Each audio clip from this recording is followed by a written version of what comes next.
I'll wait for a few minutes. Get this off.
NFL championship games, NBA trade deadline.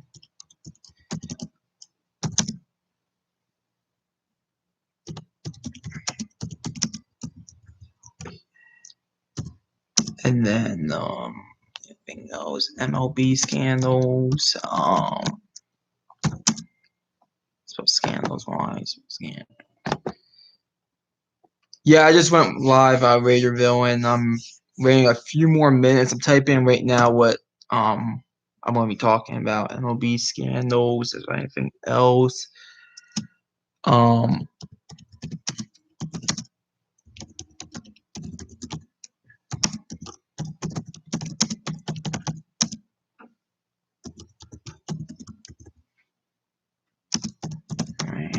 then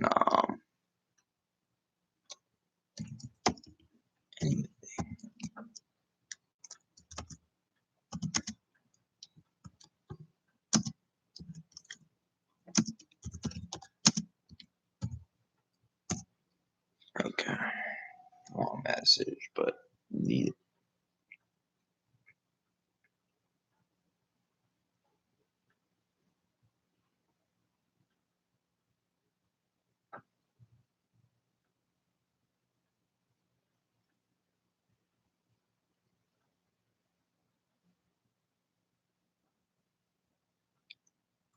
We're gonna go live, and we're gonna start in like 3 minutes. It's 10 o'clock right now. We're gonna get started in 3 minutes. Make a comment. Those are the things we're talking about in this live stream. So stay around. It's gonna be fun. Hit the thumbs up button. I'm planning on only doing this for like an hour. But those are the things I want to tackle, and a few other things as well. There's a lot that I need to talk about that I haven't spoke about really this week, but I need to get into. So we're gonna get started here in 2 minutes. 2 minutes. I already see some people in the chat. Fuck Casey. Hey, we have a 3-game winning streak against them. That's gonna be the first thing I'm gonna talk about, the Titans Kansas City game. And then it's sad to be, yeah, I'm gonna talk about that. It's gonna get really real doing that. I'm gonna talk about Ryan Tannehill. So I admit I was wrong on Tannehill. I thought he was gonna be someone. He'll play average. He'll be 500 at 2-4. Play 500 football and miss the playoffs at 7-9, and I was wrong. I mean, granted, 2 of the games I thought we got really lucky and against the LA Chokers and the Tampa Bay Buccaneers, but we'll take the wins. But we're in the AFC Championship. The thing is, it was 7.5-point underdogs, and I really think that's a big number. I would take Tennessee in that. But anyways, I'm going to get started now since I kind of got into it, and Captain Trips has reminded me I was wrong about Ryan Tannehill. I did not see this coming, and give Ryan Tannehill credit. I hope he's the quarterback for the future. We should at least franchise tag him, if not give him a 3 to 4 year extension. He's really proving me wrong. So give the Titans credit. Give Mike Vrabel credit as well. Mike Vrabel is the coach of the year. I know people are like, oh, John Harbaugh, or the guy out in Green Bay who's also playing in the NFC Championship game, which, by the way, I think he's going to lose this weekend 27-23 to the 49ers. And I really feel like Mike Vrabel, especially if he makes a Super Bowl, he has to he has to get coach of the year. I mean, 2-4, you turn around the team. My God. And by the way, Ryan Tannehill is aged 31. He's 31 years young. But I'm telling you this right now. Tennessee Titans are going. They will go to the Super Bowl. I have to think. I'm probably just going to go with the ship and pick Tennessee to win the whole thing. But if it's against the 49ers, I am a bit concerned. So, just to let you know, I think the 49ers, that's one team I'm really concerned about. But as of right now, I am not concerned about the Kansas City Chiefs. I think the Tennessee Titans win the AFC and make the Super Bowl. And I'm probably going to be picking them but to win the whole thing if they do. But I am concerned about the 49ers because that's the team I think that's going to be coming out of the NFC. I did not give the Packers much of a shot in that game. But yeah, I think we're going to get, as I said, 49ers, Titans in Miami. Derrick Henry, extend this guy 5 years, make him the highest paid running back. I mean, I don't know who's the highest paid running back right now, but you got to make Derrick Henry the highest paid running back, in my opinion. And if it's the Packers who comes in the Super Bowl, I feel pretty confident that the Tennessee Titans will beat the Packers because I think that the Titans are good enough to keep the Packers off the field. 49ers, Kyle Shanahan, he just calls them – his play calling is just ridiculous at times, and that's a good thing. But he really I mean, they'll score points on like 2, 3 – I mean, they'll take some time off the clock and score some points. I am not sold on their defense right now, but I still think it's good enough to get to the Super Bowl. They played really well against New England, especially the Baltimore Ravens.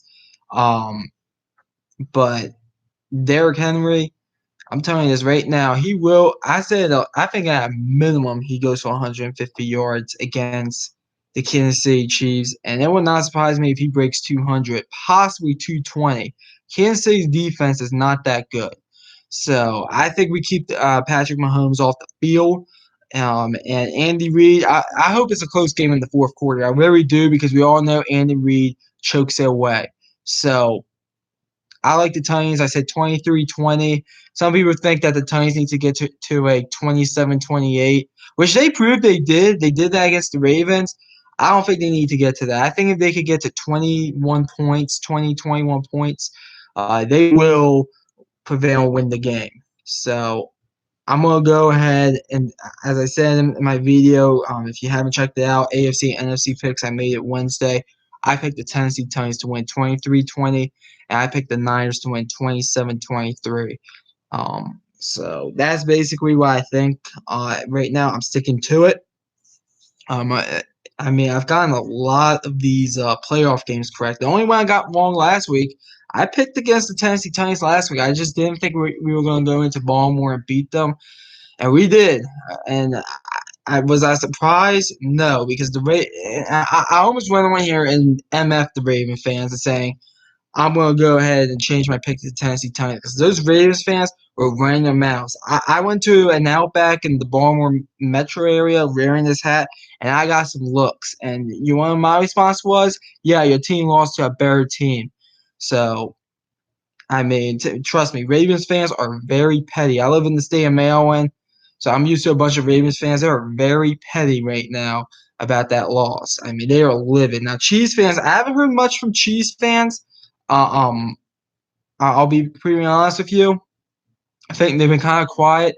I think part of the reason why is because the Tennessee Titans currently have a 3-game winning streak against them. A, we beat them earlier this season. B, we beat them earlier this season. And C, in 2017, they went in there and came back down 21-3 with Marcus Mariota paying the team on his back and Derrick Henry kind of going wild in the second half and came back and won that game 22-21. So if I'm a Chiefs fan right now, I mean, they're doing the right thing. They should shut the hell up.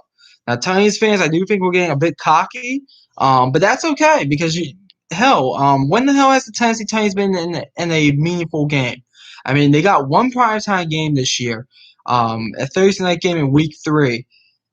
Tennessee Titans will be getting more than one primetime game in the 2020 NFL season, which is a good thing. I was absolutely disgusted after back 9-7 seasons, and we only got one primetime game.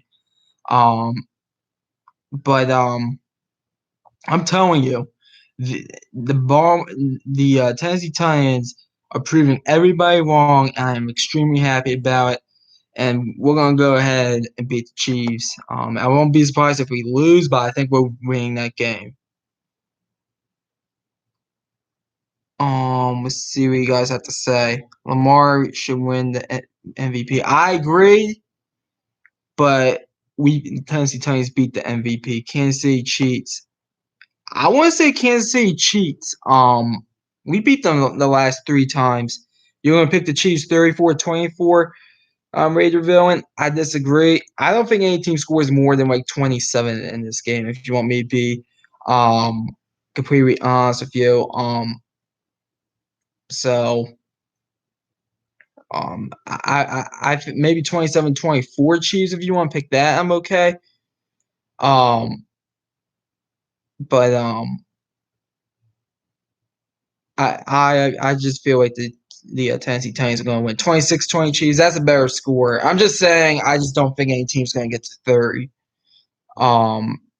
It's mostly Redskins where I live, but you live 15 minutes north, so you must live like in the Damascus area. Yeah, it's more Redskins fans there. I was in Ellicott City though, so that's kind of more Baltimore. Here's like 50-50, and then you have some Pittsburgh Steelers fans, the Cravens. Dennis Wilson, what up? Man should stop being the Big Ten doormat. Man was not going to be a Big Ten doormat this season. And if you're talking football, I think we make a bowl game. The basketball team, they're not a doormat, but I need to get into them. Are you a Tennessee fan? No, I am a Maryland Terps fan. If he must have been on the BVD live stream. I checked that out for like 10-15 minutes, and I kind of defend Tennessee a little bit against a Florida fan because if you look at Tennessee's schedule, they have 4 tough games, and I think Florida at home out of the 4 tough games is the easiest tough game they will have that in 2020. So I kind of defended Tennessee a little bit there, but no, I am a Maryland Terps fan through and through. Mahomes gonna light them up. Nope. Mahomes is going to throw at least 1 interception. Will not surprise me if he throws 2 interceptions. But I mean, Mahomes. I mean, he's a hell of a. He's very talented, Patrick Mahomes. I have a lot of respect for him, but he throws 2 to 4 passes a game that he throws are bad throws, and they're going to get picked off. So I think he throws at least 1 interception. Patrick Mahomes will not surprise me if he throws 2 interceptions. Tennessee Titans are going to take care of the ball and probably have 0 turnovers. I don't think they're going to turn over the ball to the Chiefs. I'm telling you, the Chiefs' defense is not that good. I mean, granted, you came back down. You held the Texans after they scored 24 unanswered on you. You held them 51-7. The only reason that happened is because the Texans suck. They don't know what they're doing. Bill O'Brien should have been fired after that game, and I stay to that. You want a fake punt in your territory up 24-7? Are you kidding me? Tying up a lineup. I like that, Captain Trips. Oh, there'll be a big time reaction video. I'll be so happy if we do. I mean, I'll be saying this. I just do not expect um I did not expect this at the beginning of the season. I thought that we might make the playoffs, and if we do, we're first round exit. I did not expect this especially after starting the season 2-4. I was so disgusted after that, and then we beat the Chiefs, and that propelled us. We got give the Texans credit, give Justin Reed credit. He made a good play, and that was the difference in the game. And then the Saints game, I don't want to get into that, but the refs kind of blew it there because I think we would have went down the field and scored a game-winning touchdown against the Saints. How you doing, Doug RB? Were you the person that commented on the Ray Terry prediction video that I made around midnight yesterday or so? Chiefs offense is unstoppable. Well, the Colts went in there and stopped it. Um the Texans went in there the first time in the regular season, stopped it. I mean, I don't think it's unstoppable. I mean, Grant, when we played each other in Nashville 35-32, okay, we outscored them. It's not going to happen this time. It's going to be 23-20 Tennessee Titans. Bill O'Brien's an average coach. If they lose in the wild card next year again, he should be relieved of his duty. He has one playoff win. Well, one legit playoff. Actually, no. He has two playoff wins. Only one of those is a legit playoff win. The Texans is a running joke on this channel. If you're kind of new to the channel and seeing this, that the Houston Texans, in my opinion, do not have really any legit playoff wins except that Bills win this past season because of the fact that you face the Cincinnati Bengals twice and then you face the Oakland Raiders with a backup quarterback. They're not legit playoff wins. Congrats to the Houston Texans on winning your first ever playoff game this season. You embarrassed yourselves against the Chiefs. And Bill O'Brien, I'm staying to it. He should have been fired. That was a terrible, terrible call right there. Fake punt inside your own 50, up 24-7. Terrible decision. I was on the ground laughing at that. That was probably one of the worst play calls I've seen in a while. And I'm sticking to it. Bill O'Brien should have been fired. And listen, I got some dislikes on that video, which, by the way, I don't really care because it's the same as a thumbs up, believe it or not. I'm sticking to it. I am sticking to it. He shouldn't be fired over one game. But he isn't taking them over the hump. He had 4-12 season with them in like year 3 or year 4. He's literally racing talent, Bill O'Brien. He should be fired, Doug RB. I'm sticking to it. FK on that. Fat FK. My team season has long been over. Redskins are awful. At least App State is very good this year, but politics of college football sucks. So, yeah, Appalachian State, I think, would have been in the New Year's Six Bowl if they didn't lose to Georgia Southern. I think that was the one thing keeping them out because they were ranked 20. I mean, Memphis was ranked, 17? I mean, Memphis's one loss was on the road to Temple, which I actually picked correctly this season. But I look at Appalachian State. I mean, I know they have Wisconsin on the schedule, but I really feel like they really could possibly, if they could pull off the upset, I really feel like they could really go a long way. Italian Gators fan. Yeah, Captain Trips, we know you're a Italian Gators fan. Texans would be in the Super Bowl, in my opinion, if they had a top 10 head coach. If they had a different coach, maybe, except Marvin Lewis. He doesn't win playoff games. But, I mean, the Texans, I'm sticking to it.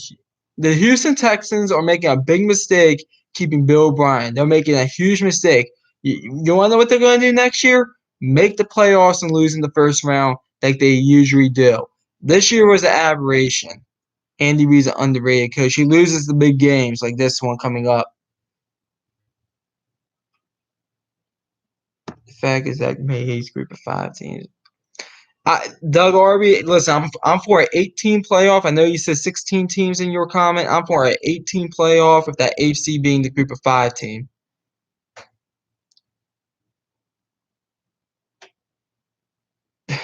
Captain Trips. Memphis absolutely were unranked. I was talking about the final playoff rankings. It depends the margin of victories. If they're having some close victories in that against the Sunbelt teams, they don't deserve to be in the playoffs. But they're blowing out every Sunbelt team 49-7 and then going to Wisconsin and beat them. There was an argument there. Okay, we'll make the playoffs. Well, the good news is that you have a good coaching staff now, so the Redskins, I think, will compete for the playoffs, possibly as early as this next season. Marvin Lewis versus Bill O'Brien playoff battle. Well, Marvin Lewis has 0. Bill O'Brien has 1, in my opinion. I'm not counting that second playoff victory and against the Raiders, and we'll see what happens. Anyway, Casey, are you going to suck Diaz off next season? Good question, Captain Trips. Listen, quick comments on Miami. Miami's one of those teams that I feel I put them in tier 4 in my way too early college football playoff predictions. I just feel like they're going to be they're really just going to probably win 6 games. I mean, they're not really that good. Miami, they're just not. I'm for an 18 playoff, and Memphis would have been that 8th spot since they were the highest ranked group of 5 team.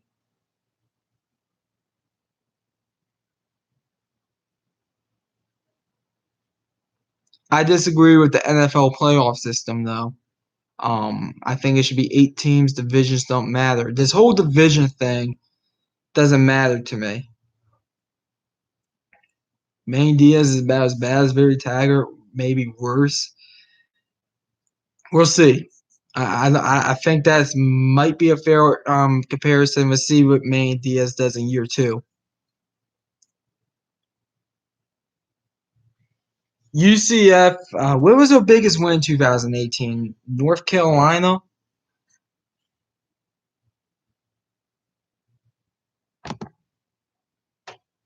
16 teams would be awesome. March Madness is amazing. I would love seeing more stories there. A lot of people. There's one guy here. I'm Doug Arby. I know you're new to the channel. His name's Eli. He's for the 16 team playoff as well. He's not in the chat right now, but he's a Liberty fan. He's for the 16 team playoff. I'm for the 18 playoff. I just think 16 is too many, personally. But I understand the argument. Yeah, Megan Mullins sucked the whole Miami freshman and sophomore class in the visiting room right now in Orlando. Listen, I've done some investigating on the Florida man, aka Dan Mullen, and next time I call into Uncle Lou, which probably 2 weeks or so, within the next 2 weeks, Florida fans are not gonna like me. Let's just say that. Probably one of the American teams, American shouldn't be considered 5 anymore. I think they should, but the argument's there. It's a Miss Mullen to you, pervert. The FCS has a 2014 system. Yeah, I know. I think that's too many. It works for FCS because there's like way more teams. But it's really yeah, there's a lot more teams. I just feel like I think 8 is a perfect number. Have the AFC be a group of 5 team. If you really said it already, UCF beat. So that was our best win. I knew it was an ACC team. They beat Pitt 45-14. But the thing is, the ACC Coastals are very weak. I don't believe in divisions. I think it should just be like the SEC 14 teams, best 2 teams face each other in the SEC championship.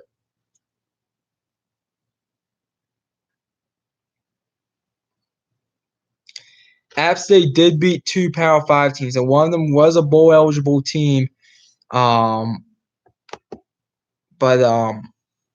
Memphis, they lost to a group of 5 team. Boise State lost to BYU. That's a big argument. Is BYU a Power 5 or group of 5 team? I know the Pac-12 considers them a Power Five team, but the SEC does not. So that's a interesting argument there. But that is, I mean, Appalachian State had the argument. Georgia Southern wasn't a bad team or anything. They lost them, I think, by a field goal, if I remember. Um, but I just really feel like I think they got it right at the end.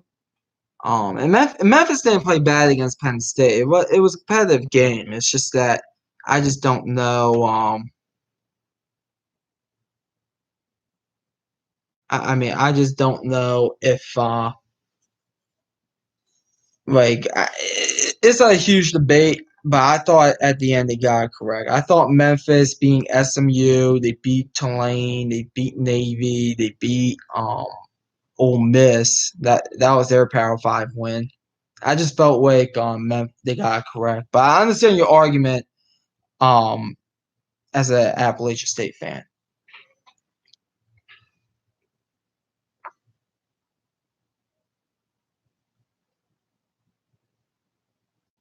According to your system, Alabama would have still missed it. That's interesting.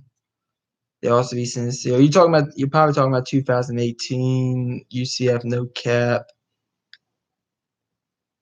Um I would say BYU is a group of five team with a hard schedule. That's your opinion. I have a Facebook group dedicated to the group of five, and I include all the independents except for Notre Dame. I just make Notre Dame. Notre Dame should be in a conference. With the whole Notre Dame and ACC thing is ridiculous.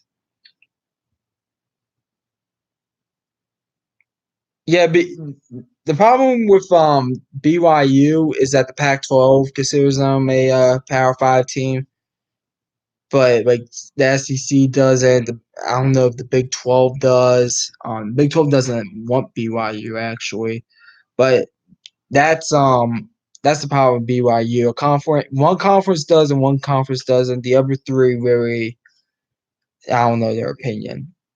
Little sister Florida can't beat UGA to save their life. It kind of I gotta admit I have to agree with Dennis Wilson on that. The past 3 years, I mean, uh, they could have easily beat. Uh, I have to agree on that. They could have easily beat Georgia last year, Florida, but they didn't show up really.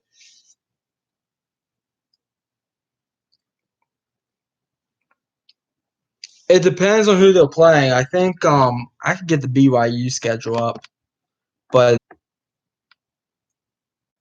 I mean I just feel like BYU.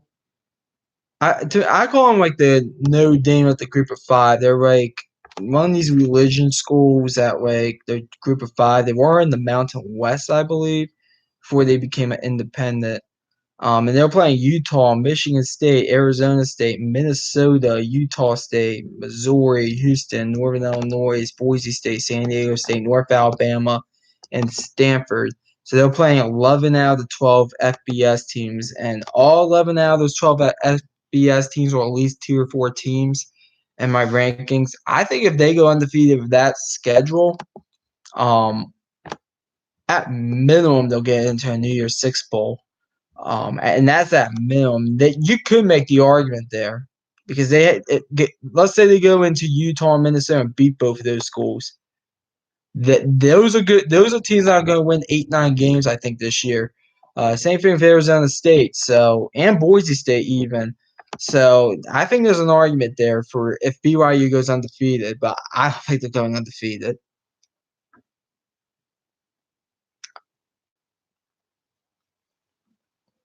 They play Utah every year because of their rivalry, the Civil War.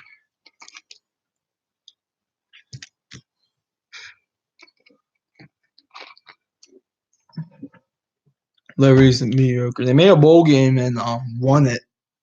There's a big Liberty fan on this channel. He's not in the chat right now. His name's Eli, but he is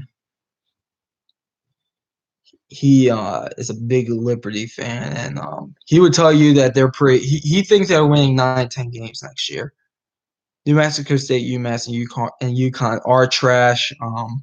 Army's here's the thing. Army's good enough to win 8-9 games next year as well. But they were a huge disappointment this year. UConn, would they ever join a conference? They were in the conference. They joined the Big East and FCS. So I think they're going to be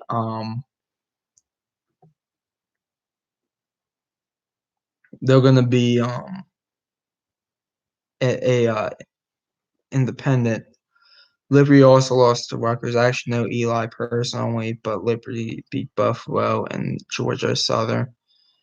Okay, so you do know who I'm talking about when I refer to as Eli. I can't pronounce his last name, but yeah, he's a big supporter of this channel. He always comes in here talking Liberty football, Liberty basketball. He's a big Liberty fan. And I think Liberty they lost to, I want to say, Virginia. They lost to Rutgers. That was embarrassing. I came out that week and I said, if Rutgers loses to Liberty, there's gonna be a major problem with me having Rutgers. Eli actually brought me to the channel. Well, Eli, if you're watching this later, thank you. That's what I want. I want the channel to grow. So I'm happy he's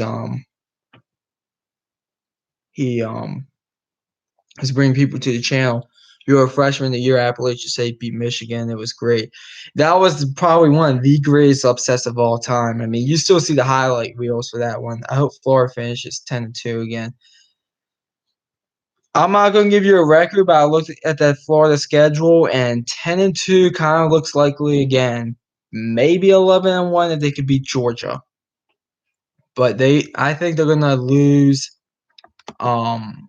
They have LSU at home. I think that could be a loss. I'm going to pull up the schedule, but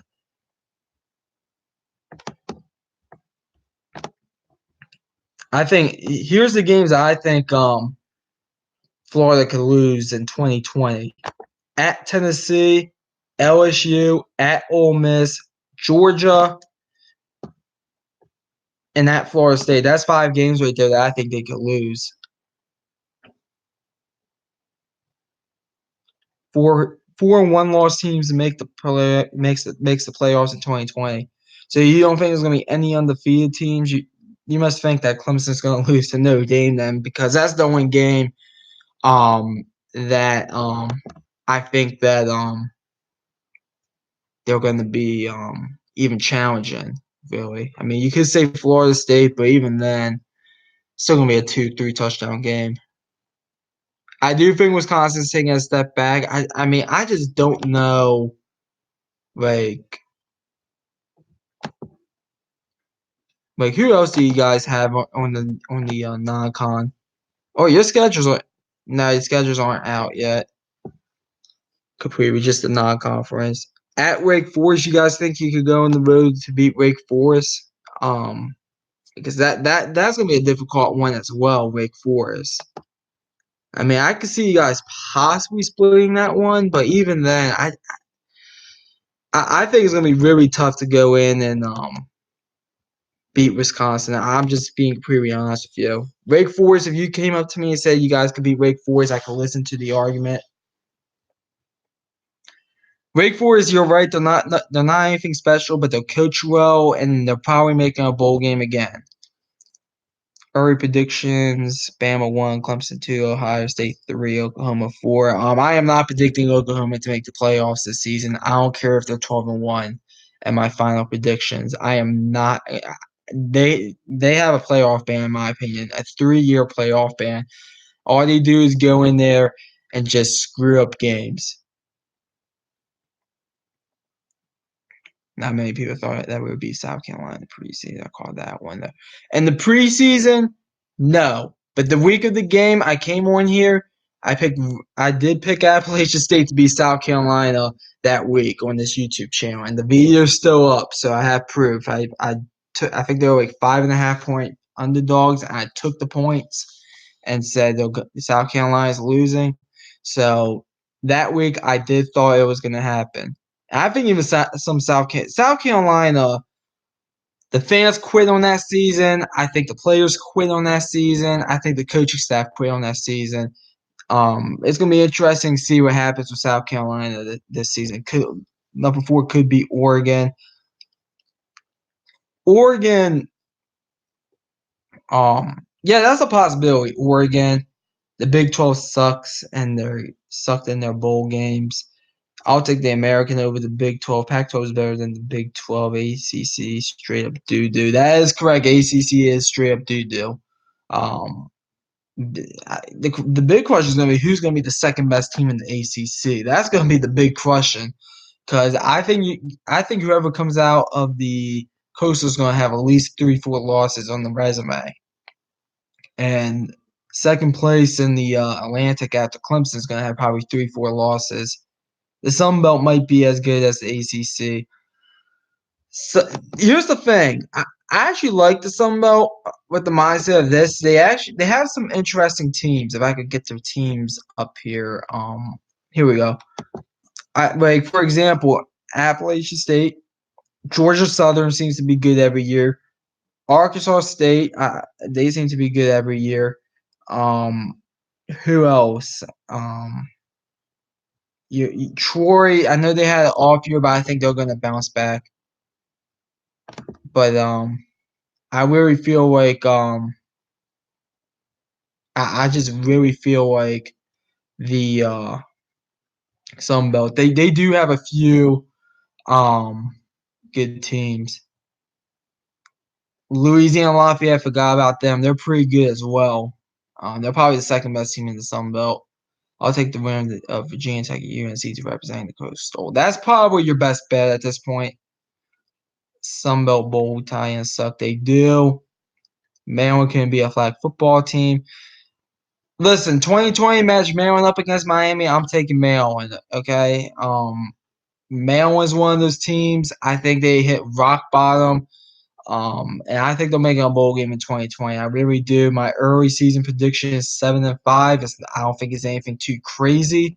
Because I know Miami fans think they could go 11-1 next season. I've seen that before, but I think we're gonna make a bowl game. I really do. I look at the schedule. First 2 games are easy. If we could beat West Virginia on the road week 3, I think we'll make a bowl game because we have Rutgers, Northwestern, and then we'll find a way to win another one. I think so. I think we're gonna win a bowl game. I'll go ahead and get at least into a bowl game. Because Carolina was a waste. The only problem with that, Doug Harvey, is that I have to disagree with you because Coastal Carolina has recruited several football players that I know. I know several football players on that team. So, and I have several friends that go there. So I have to disagree with you on that. But the football team wasn't bad. They went 5-7. That's not terrible. It was kind of like UMRL, like maybe a step or two above Texas State and South Alabama, but maybe make a bowl game like 2 or 3 times every 10 years. But outside of that, yeah, I get your point, but I have to disagree with you because I know some Coastal Carolina football players, but they could beat Rutgers. They could beat Rutgers. I think Northwestern is going to be a win this season. I think Michigan State at home is going to be a win this season. So that's 3. If we go, and I forgot the other game. I think it was either Indiana or Minnesota had us beating. Man, starts off good. That's like a Big Ten play. Last year, correct, and pretty much the previous few years. The Big Ten East is brutal, but it's really only 2 teams. Michigan, you can't put Michigan on that level. But they're still pretty good in Michigan. You just can't put them on that level with Ohio State and Penn State. You certainly can't put Michigan State on that level. Man, we could have won that game against Michigan State last year. Same thing with Indiana. My sister goes to Coast Carolina, so I have a big family rivalry. That's cool. With Bowl, bro. We feel sorry for Maryland Bowl. They were getting to one of the like a bowl like that, red box bowl, quick lane bowl, pinstripe bowl, maybe even something like the Gator Bowl if we get 8-4. Indiana surprised me this year. They did surprise me this year, Indiana. And the thing is, I looked at their schedule. It's easy again. So they're probably going to win 7 8 games again. I had them as tier 4. That was probably the one mistake I made in those way too early college football prediction video. In that video, Indiana, because I just had looked at the schedule, very easy. But I want to shift to one of the rants. I have 2 rants on here I want to go with. Let's start off with the NFL Players Association rant that I'm gonna go on. So before I go on this rant, take it as you want from this person. I know some people. I know no one takes him seriously. But Pat McAfee, the punter for the Colts, they force you on him. He gets forced on game day. He calls the Thursday night games on ESPN. He has his own radio show, not with ESPN, but a different company. And he basically came out and said, and they were talking about Josh Gordon. This must have been a few months ago when Josh Gordon got suspended. And he was talking about the whole how they test you and everything. So if you're not part of the program, they test you once a year, and it's usually around 420, which is ironic. So they do that.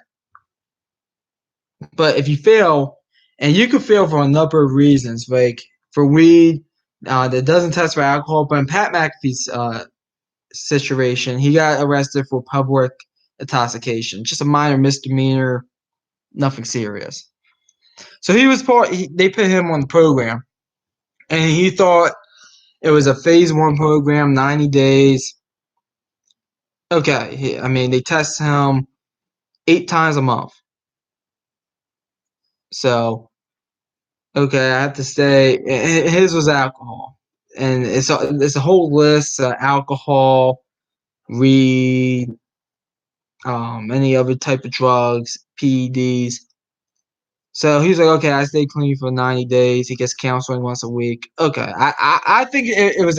I think it's a bit excessive, and a situation with Pat McAfee's. But he said, listen, I bought this for myself. Okay, so he thought that since he passed, he could go start drinking again. He's driving to Pittsburgh. Someone calls him on the phone, and that person is this doctor for the NFL. Oh, now you're going to be in the phase 2 part of the program. Phase 2, 2 years, getting drug tested 8 times a month. Same thing with phase 1. By the way, I forgot this one other part of phase 1. He has to tell the NFL where he is at all times if he leaves Indianapolis, because he was with the Colts at the time. And by the way, he got fined $40,000 technically if you include the game paycheck and the fine. He received a $15,000 fine for a simple misdemeanor, public intoxication.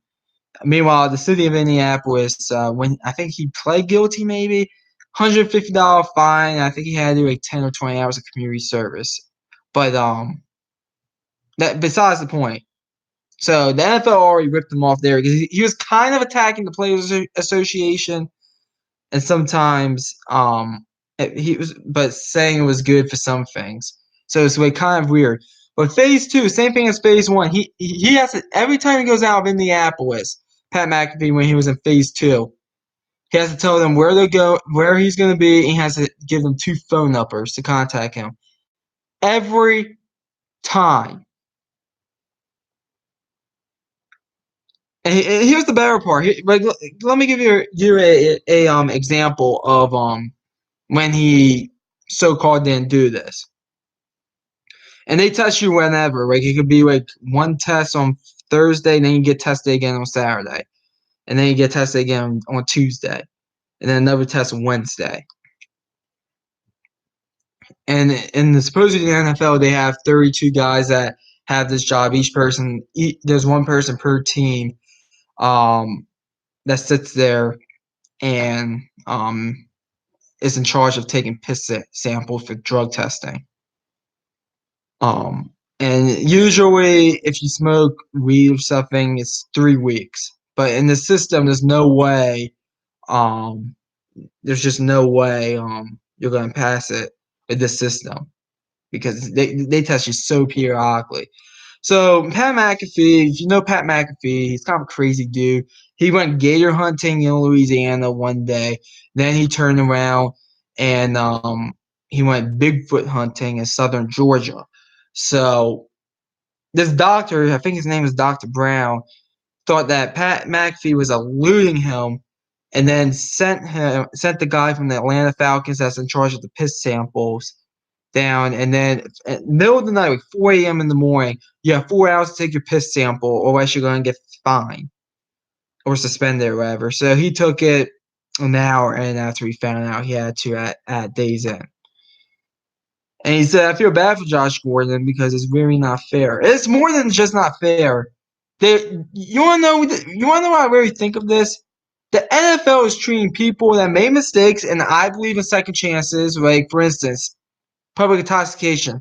I think that deserves a second chance on a person. Like, I'm not gonna if I was a head of a company and one of my employees got arrested for public intoxication. Okay, he just had a bit too much to drink, act a bit silly in public, and okay, not gonna fire him. Don't really care, because no one's going to jail for that. But let's be clear. I think the NFL treats their players like slaves. I think the NFL is a disgrace. I think that the NFL is absurd, and I get the whole thing. Like, some players retire. I forget the players' names, but some say I will not miss the fakeness and the bullshit that comes with the NFL. Yeah, I don't blame them. If I was like a vet, like, let's say, I don't know, I go into the NFL at age 22. I'm 33 years old. I'm like an 11-year vet, and I fail a drug test, let's say, and I have to be put in this program. I would just retire. They're treating these players like slaves. I mean, they literally are. They're treating the players like slaves. This is despicable. This is unhumane. I hope the NFL Players Association, next time when they do the labor agreement, sits there and gets this retarded policy out of the whole system. There is no way this should be part of the system. This is a disgrace. I mean, they're literally treating the players like slaves. It's like, oh, you don't get a second chance. You're out of the program after 2 years. Even though Pat McAfee said they don't really want you out of the program, but they have to. I mean, there is no way this should be happening. And I mean, the NFL Players Association looks so weak once I heard this. How do you allow this? I mean, you're treating these players like slaves. Okay? I mean, I'm dead serious. You're treating these players like slaves. So I thought I would share that with you guys. When you look at the NBA Player Association, someone gets arrested for marijuana. Nothing happens. Why do you think that? Because people deserve a second chance. I don't believe now. PEDs is a different thing. I believe PEDs. I like when Major League Baseball does 80 games. I like that a lot. And speaking of Major League Baseball, that's the next thing we're going to talk about. But I like that. I mean, I believe PED is fine. 4-game suspension, fine. You should not be fined and suspended because you want to drink beer on Memorial Day. This is ridiculous. The NFL should be ashamed of themselves. Roger Goodell should be ashamed of himself for treating these NFL players that made a minor mistake, and Pat McAfee's situation, a very minor mistake. I mean, Pat McAfee got screwed. Let's be clear about this. And they were talking about Josh Gordon. Yes, Josh Gordon. Does he have a drug problem with marijuana? Yes. That doesn't mean you continue suspending him because he fails your retarded program that treats him like a fucking slave. The NFL is a disgrace, and I couldn't believe what Pat McAfee was saying when I heard about this. I couldn't believe what I was hearing. The NFL needs to be exposed for this, and it's a national disgrace what has happened with the NFL. Stephen A. always screams, stay off the weed. You know what? Stephen A. Listen, I like Stephen A. I'm sad that his radio show went away because he wants to take on new challenges, and I get it. I'm not blaming Stephen A. here, stay off the weed. Does he know what happens in the NFL? Because they treat these players like slaves. And he talks about how there's no minority coaches. This is a bigger issue the no minority coaches. This is a disgrace of the highest order, and it's really tough to support the NFL after I heard this. It really is. But I digress. I just wanted to share that. I found it interesting, and it really ticked me off when I heard about that. What's up, Eli? How you doing? I brought you up earlier because Doug, who found our channel, who found my channel actually, he's an Appalachian State fan, and I brought up how it was bringing up these 16-team playoffs. And I brought up how Eli says the same thing because he's a Liberty fan. Colin Kaepernick deserved a second chance. Now I'll say this about Colin Kaepernick. I don't think football was his number one priority. I think that was part of the problem. And I hate getting political and everything, but I think that was to me that was the big question for me involving Colin Kaepernick. I don't care about his political crap. Was football his number one priority? And unfortunately, I just don't think it was. So that's why I feel like he kind of got he wasn't in the NFL again. I just didn't think and football was his number one priority. Roger Goodell was a horrible commissioner. Goodell was a major dictator. Roger Goodell should be fired for this. I'm dead serious. He should be fired. What the NFL is doing to players that made a mistake, and yes, it's a mistake. You failed the drug test. It's a mistake. I mean, to me, as long as you're not harming anybody, who cares? It's a mistake. In the NFL, they have these beer ads with like Budweiser and Bud Light and Miller Lite. I'm telling you right now, the NFL looks very hypocritical of that. The NFL is a national disgrace. And listen, I don't want to talk about politics. I'm seeing like people like Mike Bloomberg, Bernie Sanders, 2020. I don't want that in the chat. This is a this is a sports channel, and I kind of made kind of political that argument. And I'm actually gonna I'm actually just gonna delete the comments. I'm deleting all the comments that are political, only because I don't want them on the channel. But and I don't care about your political views or anything, but ethically speaking, the NFL is a disgrace for that. So that's one of the two rants I want to get into. So that's kind of what I want to talk about. I didn't mean to make it political. I know some people start spewing out political stuff. I don't care about your politics, but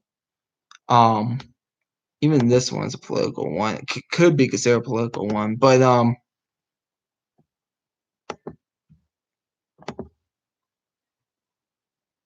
I can't even delete your messages. Crap. Anyways, because you have the wrench, but Roger Goodell doesn't care about anything. He doesn't. When I heard that, I was literally stunned. I mean, they treat the players like slaves. They literally do. I mean, if I knew players, if I knew players, if I knew NFL players or players about to go in the NFL, I'll advise them to not even join the NFL. You have a college degree, use it. What a disgrace. But anyways, someone was asking about my Major League Baseball team. I am a Baltimore Orioles fan. You can laugh at me all you want. I don't care. But that's one of the things I want to get into. But to switch topics again because I'm getting a migraine. James Harrison probably hates Goodell more than anyone else. He got fined for hits though. Yeah, there is good reason because I always thought like he kind of got a bit of a bad rap, Roger Goodell at times. Yeah, any bad rap Roger Goodell gets from this point on, I am okay with. The guy's what I'm just not even gonna say what I'm about to say. But anyways, let's talk about the NBA trading deadline. A trade happened a day or two ago. Jeff Teague, he goes back to the Hawks. He gets traded to the Hawks. I believe they're trying to release salary there for the Timberwolves. They want D'Angelo Russell and Karl Anthony Towns. are pretty good friends. And they expressed that they want to play with each other when D'Angelo Russell was a free agent, a restricted free agent, and Brooklyn wasn't going to sign him. And instead, he got part of the sign and trade with the Warriors. He got signed and trade. It was KD went to the Nets for D'Angelo Russell, and I want to say a second round pick. So, um, my thoughts on the trade: it clears cap space. I'm going to try to get the full trade down here. Um, let's get the full trade down here. Alan Crabb goes back to the Timberwolves, and the whole trade deadline thing is going to be really interesting to see. And I have the teams down right here. Whoever's competing for that eighth seed outside the Golden State Warriors in the Western Conference, it's going to be interesting to see what those teams do because the and my camera just went off, but I'm going to stay on because I want to finish this and I need to talk about at least two more other things. My camera shuts down after like an hour for some reason, but anyways,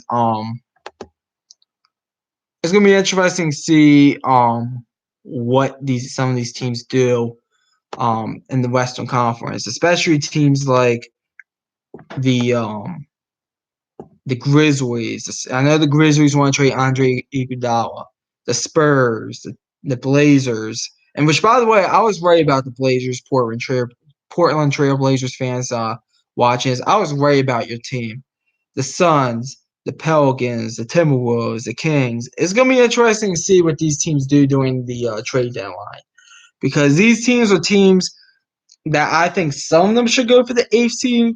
Some of them shouldn't. Like, for example, I think the Grizzlies, even the Thunder, let's throw the Thunder in there because I know the OKC Thunder, they're interested in trading Gallinari. So I'll throw them in there as well. So these teams in the Western Conference, it's going to be interesting to see what happens. For example, Grizzlies, they want to trade Andre Iguodala. I heard rumors they might want to trade Jay Crowder. I think they have the two cornerstones. Brandon Clark is playing outstanding as well. I think they should go for a playoff push. San Antonio Spurs. Only reason I think you should go for a playoff push if you're the Spurs is if you want to keep that streak going, longest streak with making the playoffs. Is the San Antonio Spurs have like 22, I want to say. So that's one reason. That's the only reason I see if you want to continue that. But I think they should rebuild. Portland Trail Blazers rebuild. I said it after they made the Western Conference Finals last year. They hit their peak. Congratulations, Tracy J. McCollum this offseason. And I know the Blazers and the Suns, who's the next team I'm going to talk about. They're going to be competing for Kevin Love to come to their team. Suns should go for it. They have enough pieces. They should go for it. I don't think they have a top 50 player on the team. I think if they get Kevin Love, they'll go ahead and he'll probably be the top player. But they should go for it. The Phoenix Suns. Also, Drew Holiday is another name that the Pelicans are considered trading. I heard they want to make a playoff push. I think they should. I'm not sold on the cornerstones. Zion, I think, is really the only true cornerstone. I'm not pretty sold on Brandon Ingram as a cornerstone. I don't think Lonzo Ball is a cornerstone. But they should try push. Timberwolves. Karl-Anthony Towns wants out. It's kind of a lost cause if you go for it. Start rebuilding. Sacramento Kings. They should go for it. They are good enough to make the playoffs. I actually projected them to make the playoffs in the preseason. So that's kind of my thoughts on that. Wizards suck. They need to blow it up. The Wizards do suck. I think that we could beat Maryland. At least our coaching is better. And that's the other thing I want to rant about. The Maryland Terps basketball team should be ashamed of themselves after losing to Wisconsin. That is a disgrace. What I saw there. Mark Trojan should be fired if this team does not make a Sweet 16. And the only reason I'm saying that is because that will be an actual improvement if they do. They were projected to make a fourth seed last time I checked, and they were facing Villanova in this round 32. And I hope they win that game because if this bracketology thing is correct on ESPN, guess who we're facing in the Sweet 16? Duke. I would love to face Duke. There would be a lot of trash talk videos if we face Duke on this channel. But the Maryland Terps are a disgrace. Mark Trojan should be fired. This guy does not know what he's doing. He looks like a complete asshat out there, a complete ass clown, and then some. I mean, a national disgrace that what happened there. I mean, absolutely disgraceful. I watched that game and my hand was in my face afterwards. I could not. And the thing is, Wisconsin is a bubble team. You cannot lose to bubble teams. I don't care if you're on the road. I don't care if you're at home. You cannot lose to bubble teams. Mark Trojan, I call it. I make it a term here. Trojan it up. Um, and that is what Mark Trojan's doing. Absolutely disgraceful. I mean, absolutely disgraceful, Mark Trojan. I mean, my God, if we lose in the first round, he should be fired. If we lose in the round 32, he should be fired. Hell, it would not surprise me if we fire him in the Sweet 16. But no, they'll keep him because they're like, oh, he made a improvement because, oh, we lost a close game to LSU last year. But hey, we made the Sweet 16 and we lost to Duke. Not good enough for me. This team, talent-wise, is good enough to win the whole thing, and they're going to sit there and blow it because we have a fucking idiot as a head coach, and I'm tired of it. Mark Trojan needs to go now. Devin Booker's good. He's not top 50, 53rd best player in the league, and I need to make a video about that because a lot of people keep on bugging me about that.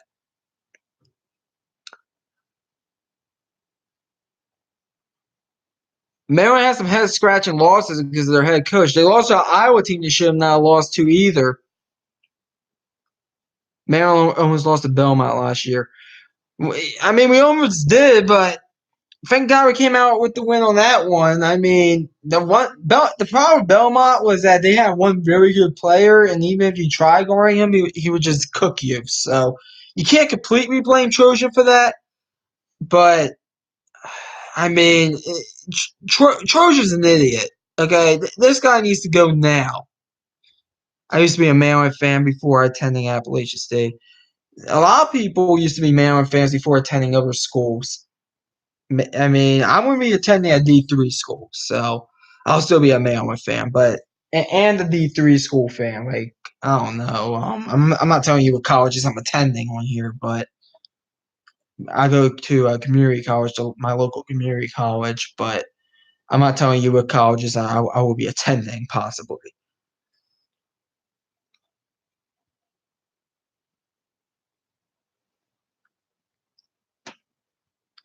I still have to practice up here. I've been meaning to take them off for months now. I mean, I had Belmont. I had Maryland losing, I think, in the round 32 anyways in my bracket. But I was so disgusted on how we lost. All we had to do was stop LSU once and get the game into overtime. And give LSU credit. I came on here and said give LSU credit. They drew up a good play, and the kid made a good shot. But I just can't stand Trojan. Man, I cannot take the basketball program seriously at Maryland until they fire Trojan or if he retires or whatever. Mark Trojan is an idiot. He doesn't know what he's doing. He looks like a complete clown out there, a national disgrace. He recruits all this talent and then he shits the bed against subpar teams like Iowa and Wisconsin. He'll go ahead and dominate Ohio State, but he'll turn around and lose to a subpar Wisconsin or Iowa team. I'm absolutely tired of it. It's disgraceful. You always have these head-scratching losses every year, and it's getting old. Fire this guy. Maryland's a basketball school. Haven't won a tournament since 2002. It's time for a change at the head coaching helm for the University of Maryland basketball team.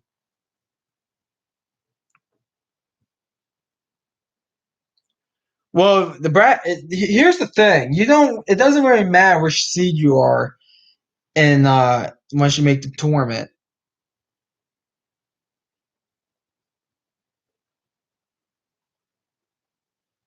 Trojans should recruit but not coach. The thing is, though, once you start winning at the school, though, once the new coach starts winning, players would want to play in Maryland, so Trojan will be useless at that point. I mean, at least Mike Loxley. I know Mike Loxley is building something at Maryland, and I know he's trying to build his own culture and everything. I was disgusted with year one. And if year two, if he turns around and makes a bowl game, okay. I'm on even 5-7. Okay, I see what you're trying to do, and I get it.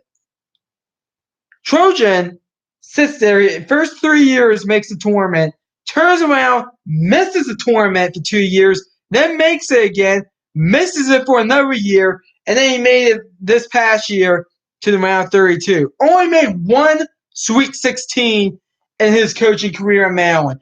That is pathetic. He needs to be let go. He really does. I mean, Mark Trojan should be getting his team to the Sweet 16 in the 8 years he's been head coach. 6 out of 8 years at minimum. They even missed the net under Trojan 1 year. You're correct about that, Doug Harvey. You're even correct about that. I mean, and I'm not here to play for the net. I want to be in March Madness. And they'll be in March Madness because they have enough good wins. They'll get enough good wins because they'll show up against a Michigan. They'll show up against a Michigan State. They'll show up against an Ohio State. Whoever else is good. Penn State. We lost to Penn State. Those are one of those schools that I don't understand how we lost to them. Yeah, Appalachian State's not very known to be a basketball school, but you got the football program. Round 32 is not acceptable anymore. Round 32 was never acceptable. Sweet 16 isn't really acceptable. Maryland should be Trojan should have been in the Final Four at least once since he's been at Maryland. I get invited to a lot of Maryland games with Raiderville, and I never go to them. And I've been to plenty, but I never go to them only because I actually just like watching games on the TV better. But I'm telling you this right now, the Maryland basketball program is looking very troubling under Trojan. He can recruit. I believe he can recruit. Doesn't know what he's doing on the hardwood. He doesn't know what he's doing. Any other things I want to talk about? Breaking news tonight: Jason Garrett, offensive coordinator for the Giants. He should really be the head coach. Did I miss anything else here? Oh yeah, MLB scandals. I gave my opinion on the on AJ Hinch and the GM getting fired for the Astros and all that. Did not give my opinion on the Red Sox and Mets. Let's talk about the Mets first. I mean, I guess they made the right decision. I don't really know what to think about the Mets firing Carlos Beltran because it said mutually part ways. He really got let go. He got fired. Supposedly they want Dusty Baker. Dusty Baker, I think, is someone that knows what he's doing. I just don't know if he's someone that could get the Mets over the hump. So that could be kind of disastrous because things with the Mets always seem to be kind of disastrous. So I'm not completely sure what to think of Carlos Beltran being let go. I don't know if I can agree with it, but I really feel like Carlos Beltran might have got a bit of a wall deal. He was the only player mentioned in that report, so that's kind of troubling, which means he was kind of the ringleader there. But overall, I guess they made the right move. But it's the Mets. They won 86 games last year. They'll probably be somewhere around that win mark again. Doug Harvey, you're a Mets fan? That's cool. Whatever can go wrong will go wrong. That is right if you're a Mets fan. Now, Grant, I do think the Mets pitching-wise is pretty good. It's their hitting that I'm a big concern with.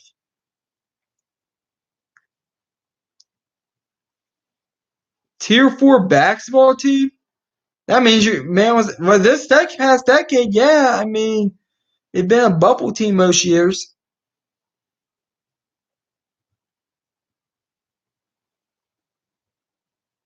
Buck Showalter.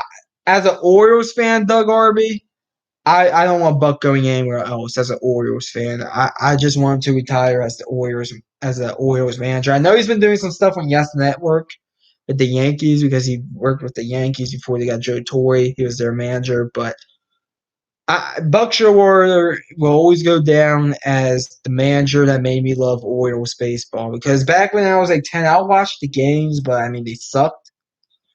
Buck Showalter came in and changed the culture and everything. He brought winning baseball to Baltimore, and I grew up watching the Orioles making the ALCS. Granted, we got swept by the Kansas City Royals, but it was even my dad, who's over 50 years old. He he even he was even happy because they haven't won anything since the late 90s before that. I know like some people laugh at it, especially Yankees fans. Oh, you only made the playoffs 3 times in 8 years. So it's better than nothing. 1983 is when the Raiders won the World Series. Well, back hair, how are you doing back here, man? Say something about Georgia Bulldogs. Yeah, this is my thought on Georgia Bulldogs early. I'm going to be kind of critical on them. I'm going to be pretty critical on them, actually, because I'm not sold on that offense. But at worst, they'll be competing for that SEC East, and that is at worst. They'll get into a decent bowl game, and we'll see what happens. It wasn't the fault. It wasn't Buck's fault that what happened happened. It was the front office and Peter Angelos being one of the worst owners in baseball. If I had enough money to buy the Orioles, I will. I would have. Trust me. So, unfortunately, who do they play from the SEC? Unfortunately, he's the owner. It's kind of cheap. He brought the checkbook out for one player and didn't work out. I mean, and listen, I'm fine being a small market ball club because we've seen small market ball clubs win before. You gotta be smart if you're just not. I mean, they're just not. You gotta be smart if you want to be a small market ball club. But the Rays, the Athletics, the Orioles are just not smart. That's the problem. But I like the setup now. I believe in the setup now. I know it's gonna be a very long rebuild, but I believe in the setup. Some Orioles fans I know told me off camera that they might go ahead and try to go after AJ Hinch after his suspension's up. I just don't believe that. Here's the thing, Peter Angelos. The difference between I see your comment there, Doug Arby. Peter Angelos is better than Daniel Snyder because Daniel Snyder gets involved sometimes, and Peter Angelos he just cuts the checks, but he doesn't really. Like the Orioles aren't dysfunctional. It's just that it's known that he won't spend money, and he sometimes doesn't hire the right people. I mean, Daniel Snyder will spend money, and he tells the front office what to do. So, basically, that's the difference there. See you, Raiderville, and thanks for checking out the stream. Georgia gets Bama on the road. That is correct. It should be a great game. Week 3 early in the season will be on CBS at 3:30. Should be a great game. Yeah, because here's the thing. The Redskins are dysfunctional. I won't call the Orioles dysfunctional. I just think the Orioles were cheap more than anything. And it's kind of frustrating. Like, for instance, Nick Markakis. The Orioles should have re-signed Nick Markakis. And and it came down to $4 million. They offered him 4 years, $40 million. He went to Atlanta 4 years, $44 million. I went to a Braves game at Oriole Stadium the next year at Oriole Park at Camden Yards. I got very good seats. The seats were free. I got free seats that happened to be against the Braves. And when they called Nick Markakis up, everybody cheered for him. I booed the shit out of him. He left the Baltimore Orioles over $4 million. Over $4 million. I'm just telling you. he deserved to be booed, Nick Markakis. Like in my opinion, if let's say we trade Nick Markakis to the Braves, okay, I will cheer for him. Just like Adam Jones, I would cheer for him.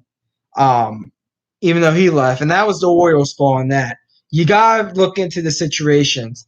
That was Nick Markakis' fault, in my opinion, because the Orioles, I thought, offered him a fair contract. Personally, I would have only gave him a 3-year deal, but they had a 4-year deal. He left the Orioles. He wouldn't give them a hometown discount, basically over $4 million, and I booed him for that. And some Orioles fans would look at me funny. He's like, "Yeah."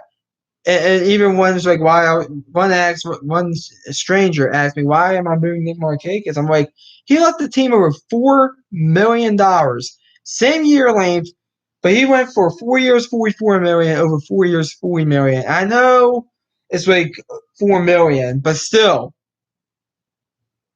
he should have given us a hometown discount. He went through the farm system and everything, so that's why I booed him. Well, that was part of the problem. I don't think Dan Duquette knew how to evaluate talent at times when he was the GM. Um, I think Buck knew what he was doing, and he kind of had to deal with a cheaper Nelson Cruz, another one, 4 years, 57 million. You couldn't tell me you couldn't go out and sign him for 4 years, 57 million. I mean, you signed a baller Jimenez 4 years, 50 million. That was a waste of a signing right there. I mean, all I'm saying is the Orioles, I always cheer for them. And Mark Ellis is a decent GM. They're just tanking right now for the next few years. He knows what he's doing. The manager, Brandon Hine, knows what he's doing. Peter Angelos just needs to sit. Someone just needs to sit down Peter Angelos during this rebuild and tell him, hey, when we get good, we're going to need free agent pitching most likely and free agent starters. You got to spend money, primarily on pitching. I made a video about the Nationals re-signing Steven Strasburg, opting to sign him over Anthony Rendon, and the main reason why they went for Steven Strasburg was because pitching wins championships. So the same thing with the Mets. That's why the Mets have a shot to possibly make the playoffs, believe it or not, because they have good pitching. You got to have good pitching in the major leagues. And Dan Duquette, several pitchers. He did go out and get Alex Cobb. I'll give them credit on that because Alex Cobb at the time when he was coming in, I thought would be at least a decent pitcher or at least like an above average pitcher. You got to go and get pitching. Like if that, I know it's not gonna be Justin Verlander by the time we are good again, but that free agent star is on there for your pitching. And if you have a shot to get him, you gotta throw the kitchen sink at him. And Peter Angelos is reluctant to do that, and that's why the Orioles are going to be. They're probably just going to be a decent team at best. Make a few wild cards, maybe win a wild card game or two. Sort of like what the Pittsburgh Pirates did, because they're the same way. The Pittsburgh Pirates, they had a great front office, they had a great manager, Clint Hurdle, during their little run. They had cheap ownership, and that was really the difference there. I mean, one of my close friends is a Pittsburgh Pirates fan, and he tells me the same thing every time about that run. It came down to ownership. And the Orioles, yeah, that's something that's kind of really hurts the Orioles. Jake Arrieta with the Cubs and Phillies, but I really trust what's going on right here. I like the structure. It's not dysfunctional. It's going to come down to how much Peter Angelos is willing to spend on marquee free agents when it comes time to go out and get the marquee free agents. Because the Orioles, they'll go out and sign somebody 2 years, $22 million. They'll go out and sign somebody 1 year, $10 million. Peter Angelos has no problem doing that. But he has problems going out doing 5 years, $130 million, 6 years, $150 million. He has a problem with that. I mean, hell, we paid Chris Davis $161 million, and even then, that was 7 years. Now he did go out and re-sign Adam Jones, 6 years, $85.5 million. That was a good contract, but that's what it's going to come down to in this rebuild. Because I think the Orioles, the farm system is going to be good. It's going to be stacked, and they're going to start winning games again. It's going to come down to how much is Peter Angelo's going to spend. Peter Angelo's, he's old. He might even be dead by the time this comes around. It's going to be how much his sons are going to be willing to spend. And his son might be different from the dad, even though I highly doubt it.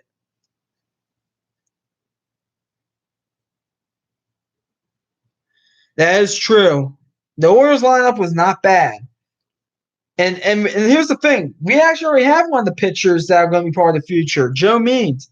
He came in second in the AL Rookie of the Year. He had a great year. Hopefully, he keeps it up. But it's going to come down to how much, especially when when the young talent becomes free agents. How much are you going to be willing to spend the Angelos family? That's how much it's going to come down to, or that's literally what it's going to come down to. I hope they spent money on pitching. I mean, if we let some hitters go, fine.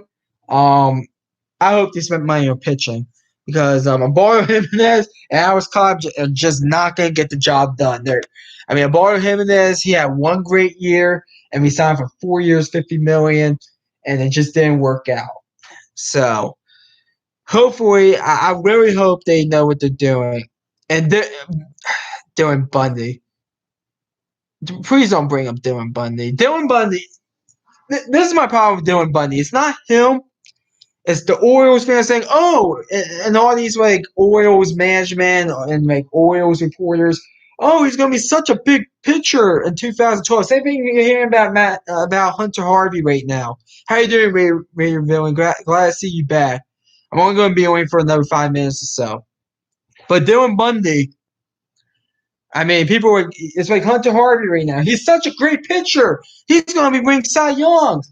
And you heard this hype from 2012 to 2018. You heard this hype. Even when he was out there hitting damn near 4.0 ERAs. People were still saying this. And it's just like he's not. He's an average starting pitcher, maybe above average at times. He's a number 3 or 4 in the rotation, which is fine, but it's just not good enough. So that was a waste of I won't call Dylan Bundy a waste of an Oriole talent or anything, but I mean the hype was probably one of the most overhyped things I've ever seen. Hunter Harvey could be a good back end reliever. You're going to hear this hype for Hunter Harvey for the next 5 years, and it's probably going to amount to just above average crap. I mean, all I'm going to say is I trust the front man. I trust Ellis. I trust Brandon Hyde. It's not dysfunctional. It's just going to come down to how much the Andrews family is going to be willing to spend. That's what the rebuild is going to come down to, and I hope they're willing to spend. I really do. Now, Grant, spend smartly. Like for instance, if it's like an older player, like I don't know, who's like a player, Caleb Joseph. I mean, let's say he I don't even know if he's still on the team honestly, but Caleb Joseph, maybe not be signing him, but I'm telling you, or like Alex Cobb when his contract's up, not re-signing him.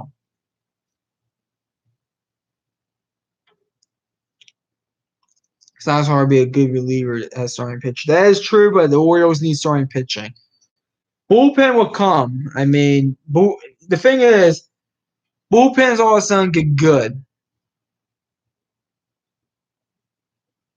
And good point, Doug Harvey. That's my biggest concern. I think the Chris Davis contract scared the Andrews family, and it's going to be unfortunate when, I don't know, let's say one of our biggest prospects go ahead and comes out and asks for, I don't know, 8 years, $200 million. They're not going to do the contract. They're going to let him walk, and that's probably going to be the wrong move. Just like for example, here's a mid-level team that is willing to spend money. The San Diego Padres, Eric Hosmer, Manny Machado. I mean, do you guys just give? We basically did. Jonathan Villardo was not going to be part of the future, so I'm not very angry about that. And he would have been a nice bat in the lineup at least during the rebuild. Like I don't want us to only win 30, 40 games, and we're probably going to be due for another 100-loss season. I want us to at least be a little bit competitive. Speaking about the Marlins, they got screwed over when Jose Fernandez died. Got killed in a boat accident. They got screwed over there because I thought that team was close to making a possible wild card berth before he died in 2016. But here's some news. Carl Anthony Towns committed to the Timberwolves. I'm here to be a Timberwolf. I'm not worried about all that nonsense. He doesn't care about the trade rumors. He's gonna leave whenever he's a free agent, like an unrestricted free agent. The NL East is brutal. It is. It really is. I think the Nationals have a good shot of repeating. I give the Braves a shot.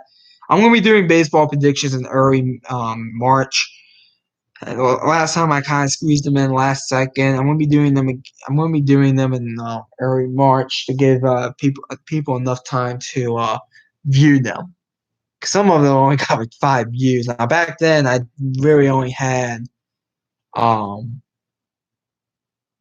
like 70 subscribers or something like that. Now I'm at 252. So why do I hate divisions in college football? Look at the ACC and Pac-12. That's why. Now Pac-12 this year proved my point wrong, but you look at the ACC. Clemson's getting a bye in the championship. What's your question, Raider Villain? And even like the Big Ten West, maybe not so much this year, but definitely next year. Definitely last year. 9-3 Northwestern. That was a bye for Ohio State. If you like the Warriors, why are you a Titans fan? Um, I liked Vince Young and I like Marcus Mariota. They both went to the Titans. And I just to me the Ravens are one of those teams. They're just annoying. I mean, like I always viewed the Ravens as like an annoying franchise. Like the teams, um, it's just annoying. The fans around here are annoying. Them Steelers fans, Redskins fans are annoying, but they're just annoying. I was like, I don't want to be part of an annoying fan base. Let me be a Titans fan. Like Grant, Air fan base has been kind of annoying past few years, but at least, like, hell, we're annoying right now, but our team's still playing. Ravens fans are annoying right now, and their team's out. Just think about that. Utah was such a fraud. They were a big time fraud. And Oregon's going to win the Pac-12 next year. I'm just going to come out and say it. Oregon's winning the Pac-12. And I'm going to be starting my predictions in June 3rd with the SEC on Mondays. And LSU is going to be the first team done. Despite that's kind of screwing up my power rankings. But I really feel like that's the only thing that Oregon's losing Justin Herbert. That's really the only thing they're losing though. But Oregon's gonna win the Pac-12. You know, Oregon State came in third place in the Pac-12 North. I'm like real at 5-7. Like really? Hello. I mean, the only challenging game. Do you do group of five predictions? I do every team. I'm going to try to do every team. Last year, I left off a few group of five predictions because we ran out of time. I'm doing every 130 teams. Group of five lives matter. That's a good one. But I did do Appalachian State last year. That was done. I think I had it going 10-2. But I do every team, and but grant the group of five teams aren't going to be done right away. Um, they're going to be done on weekends, and once I'm done, let's say the Big 12, that's going to take 5 weeks because I'm doing 2 teams a day. They're going to be done on weekends, and once those spots are open, North Dakota State needs to join the ACC.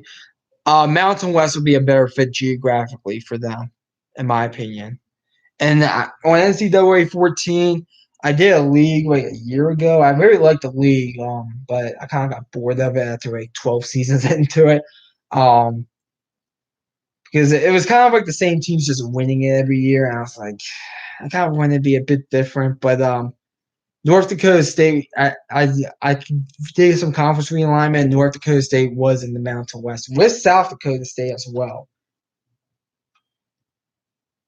Yes, they're coming back. I don't think it's going to be this season, but definitely next season. They will be back, and I will be getting the game. That I can guarantee you. I'm getting the show. I didn't get MLB the show 19. Um, just didn't really have time to play it honestly. But I'm getting MLB the show 20. I haven't gotten Madden. I haven't gotten Madden since damn near 4 or 5 years ago. I know this year's Madden was terrible, but I'm considering getting Madden. And I got 2K this year. I wasn't really planning on it, but I got $20 off it or 50% off it rather. So I just jumped on it and got it. It's Xbox 2 coming out. I don't know which day, but I heard it is. Well, I updated the teams. Like Appalachian State is in the I actually think I put Appalachian State in the American.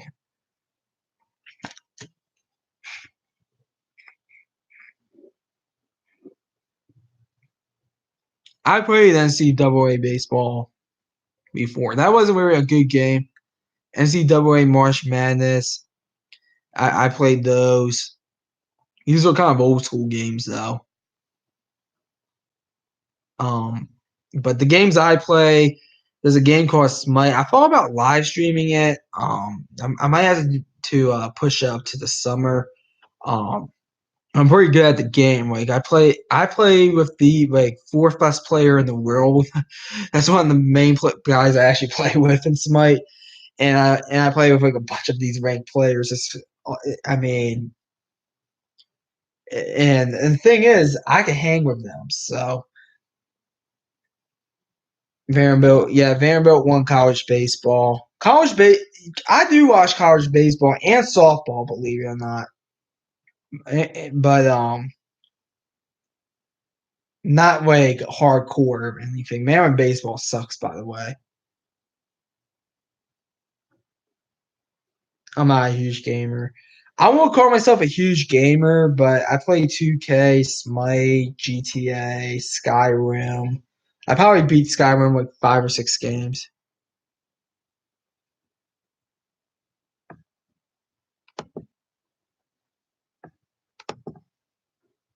Doug Arby's, well, they're gonna be bots. Doug Arby, they're gonna be like robots. Like so, I don't think it's gonna nobody's gonna be getting boners from that from robots. You play 2K18 sometimes. 2K18 wasn't bad. 2K19 was kind of bad. 2K20 is okay. They kind of changed up 2K20 a little bit with the screen and everything. But yeah, I play video games sometimes.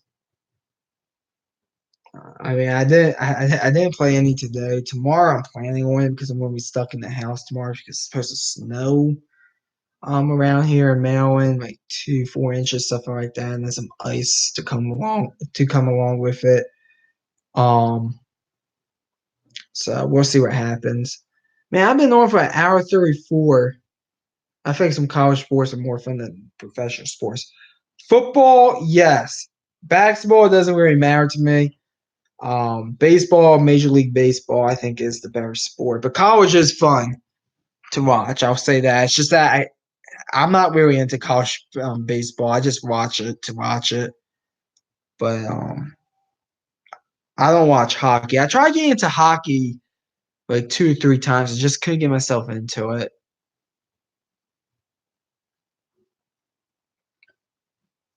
in Rayville and you're in Damascus, you're going to get snow if you're in Damascus.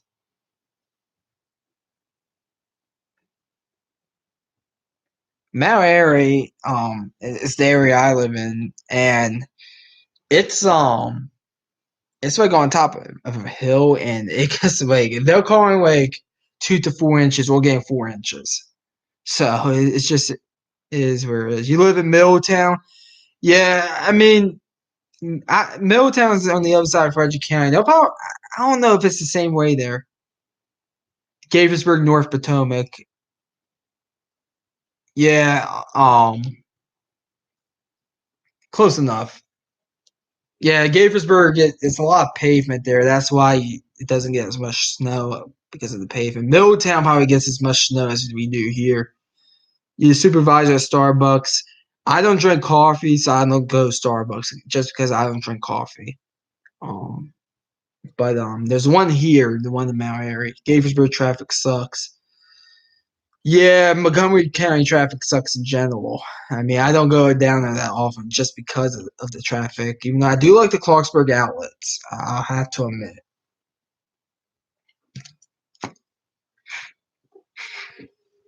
And the Hagerstown outlets. Those are the two outlet stores I go to. Um, but yeah, I live in the Mount Airy area. And I like Frederick. I live in Carroll County. I like Frederick County better than Carroll County for a few reasons. But yeah, there is like a few things like for example, um, since people you guys both live in the area, the Applebee's in Germantown. Clarksburg I always had pretty bad food outlet. I never ate at the food outlet. I usually just go to the Applebee's down in Germantown. That's the best Applebee's in the area.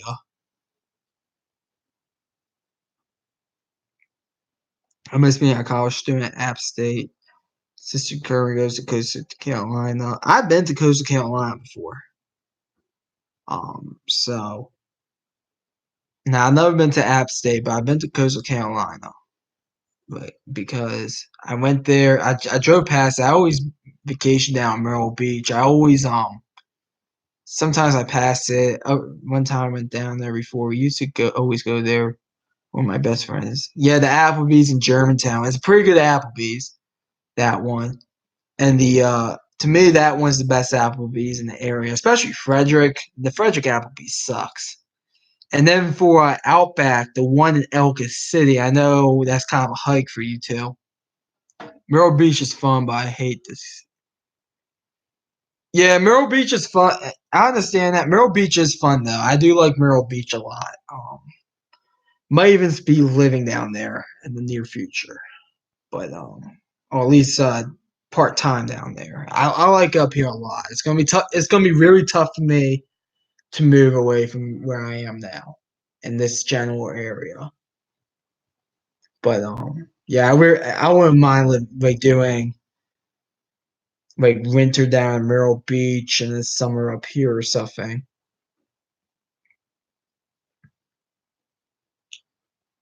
Yeah, Myrtle Beach Bowl coming in 2020. It's gonna be played in at the Coastal Carolina, I believe, at their campus.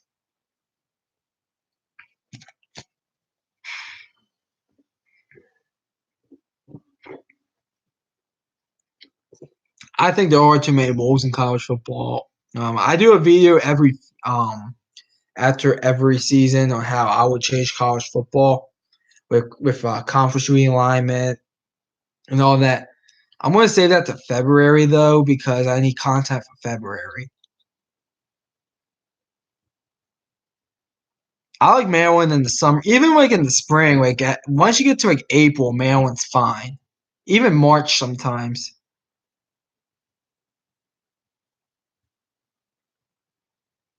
There's usually actually like three to like five teams that are 6-6 that miss out. So I'm sure there'll be some years you'll have a 5-7 team going bowling, but most of the time I actually think you're not going to. But back to Maryland being really cold. Maryland Yeah, Toledo went 6-6 and did miss out. They did. There was another team that I think went 6-6 and missed out. The MAC is awful. Yeah, MAC football is tough for me to just cover because it's so bad. Like all those, like the only like okay teams in there are Buffalo and Ohio. Miami of Ohio is okay. I think Central Michigan is okay. Eastern Michigan actually doesn't have a bad defense, and then Northern Illinois usually seems to put together a decent team. And then sometimes Western Michigan, they have a good offense, but anybody else is just not that good. Yeah, Missouri had a bowl game, a bowl ban at 6-6.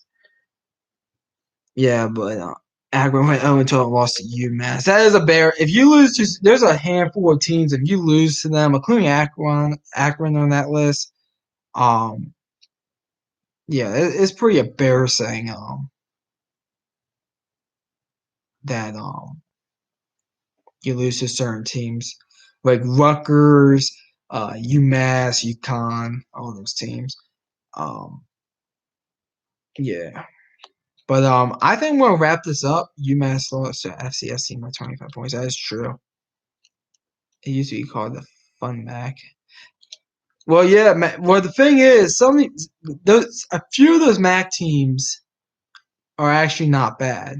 It's just like Bowling Green is bad year in and year out. Maryland faced them a few years ago, and I said they were going to go in there and blow them out, and they did. And UMass is terrible, even though I think they're independent. New Mexico State's terrible. Even though if you look at New Mexico State's schedule, they have some wins on that schedule, or potential wins. So it'll be interesting. But I think I'm gonna wrap this up. I said only an hour, and we went for an hour 41, which is fine with me. But I'm getting kind of tired. Throat's getting kind of raspy, so I'm gonna wrap this up. No videos tomorrow. Sunday recaps of the AFC and NFC championship games, and then we'll go from there. Um, and I'm gonna have to try find some content in between now, what because there'll be one video for the Super Bowl, and that's basically it. So, and also live streams, obviously. But I'm gonna have to find some content, hopefully some breaking news pops or something. But anyways, thanks for watching. Hit the thumbs up button. Please subscribe to your channel. Thanks for watching. McD the Beast here signing off.